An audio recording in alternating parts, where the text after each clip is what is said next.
Here it is. Genesis 1:27.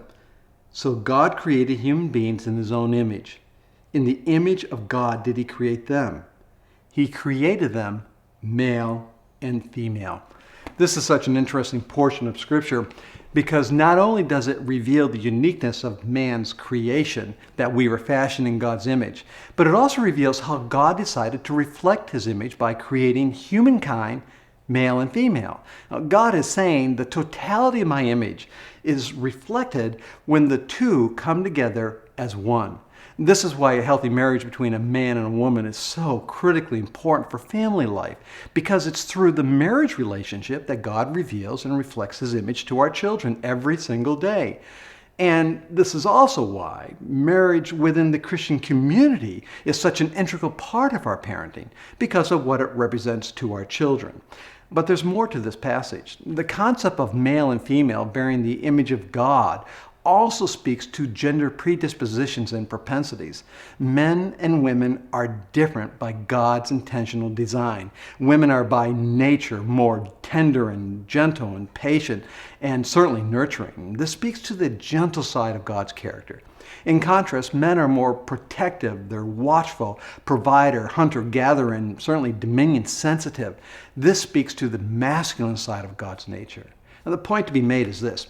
Little boys are hardwired differently than little girls because that is the way God made them. Male and female did he make them.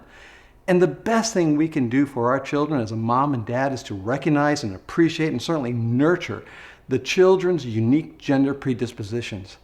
This truth was something that Dave and Carissa learned along the way in their parenting. We're here to tell you a story about trucks and bowls. Well, actually about boys and girls. You see, a while ago we thought it was important to broaden our children's understanding and appreciation for the opposite gender. So we thought we'd mix things up a little bit. That's where the trucks and bowls come into play. We began by giving Caitlin 2 toy trucks.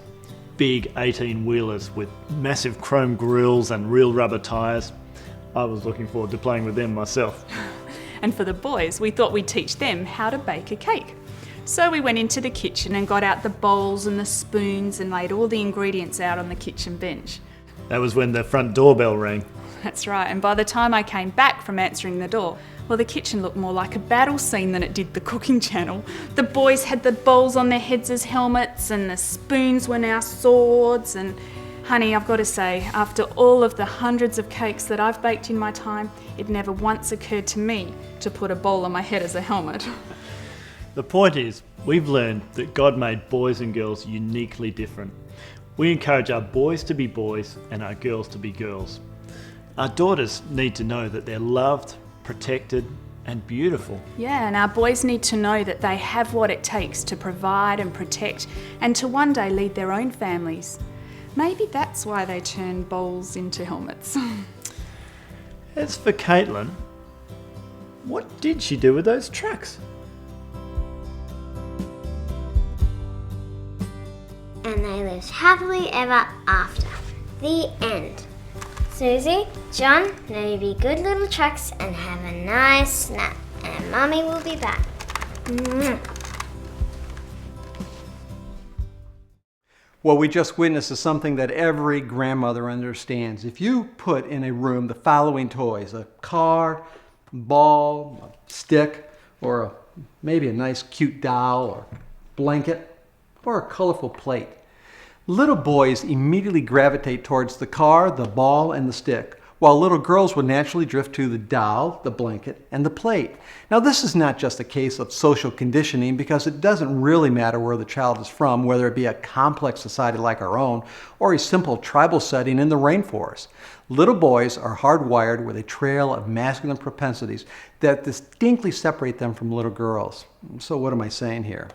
Moms, please understand, you cannot attempt to feminize your sons with a type of tenderness that doesn't translate across gender lines. Now, we're not saying that you do not teach your boys tenderness and gentleness. In fact, because they are boys, they need to be taught these things.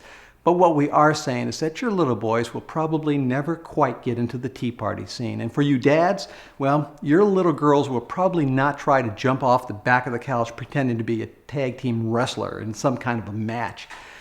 Girls are much more relational, and girls will work together for a common goal. Boys, however, are far more likely to try and do things on their own, of course.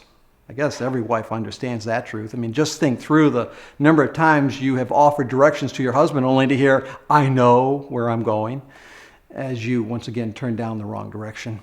You see, ladies, apparently we men can't help ourselves. God just made us that way. Gary, no he didn't. Okay, guys, it was a good try.